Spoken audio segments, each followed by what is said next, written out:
question this morning, which is, where are you leaving us as church people? Are we only to be retaining integrity if we can be the confessing church, say like Dietrich Bonhoeffer, the alternative communities of Taizé, of Iona, we have them. How can we with integrity be with churches who are colluding with empire? And, what integrity is left to us? And, what do both of you say? Because I feel that is the unsaid, unspoken question. If prophecy has left our churches, how can we with integrity remain?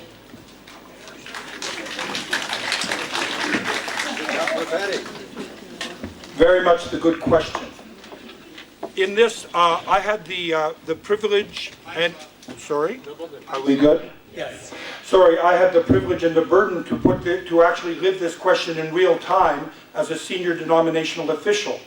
And we, as the United Church of Canada, struggled with this question and have documents don't mean a damn thing, but I'm holding this one up, to say to engage the entire denomination in a study called Living Faithfully in the Midst of Empire, and affirming the burden that is on the entire collective community to wrestle with that question. So once again, I understand your response, but I just want to point out a little thought about it. Your first thought was, what must I as an individual, I'm wondering if I heard you right, what might I as an individual do in the face of an unfaithful church? And what I was saying is, there is a question to bring the question to all believers, so all together we resist empire. I think we need to bring back the prophetic to the church and to our communities. Because I really believe that the problem is that many of our leaders, many of us, justify the lack of the prophetic by saying, oh, my congregation has all kinds of political parties in it. I want to be sensitive to them. I want to, all kinds of justifications that we come up with. But the bottom line is that when the prophetic is gone, the reason for its diminishing or its vanishing is fear. We're afraid to speak out. That's the problem, is fear. Fear within our leadership, within the leaders of our churches, whether bishops or patriarchs or moderators or whatever. That's the problem. And I think it's only in community that you can find great courage and great solidarity, so that we can deal with our fears. And I think today what we are suffering from in the Middle East, here in Palestine, with all my respect and love for our bishops and patriarchs and leaders, the problem is fear. They don't want to stand up. And this lack of courage is our big ailments at this point.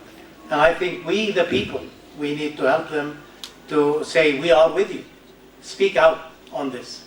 And I think I hope what we can go out with when we leave this conference, because that's exactly what we really need. So thank you for raising this very important question. And thank you for leading us through these questions. Thank you for mapping church empire history and development, and for clarifying which God we are worshipping, which image of God do we have, but also for giving us hope signs based on critical engagement, on resistance, on empowerment, and on transformation. I want us to leave the session with another song. And probably you know Revelation chapter 21. Behold, behold, I make all things new, beginning with you and starting from today. Behold, behold, I make all things new. My promise is true, for I'm Christ the way. We'll try to sing it It's an Iona song, John Bell, and maybe we will have some help from others. Behold, behold, I make all things new, beginning with you and starting from today. Behold, behold, I make all things new, my promise is true, for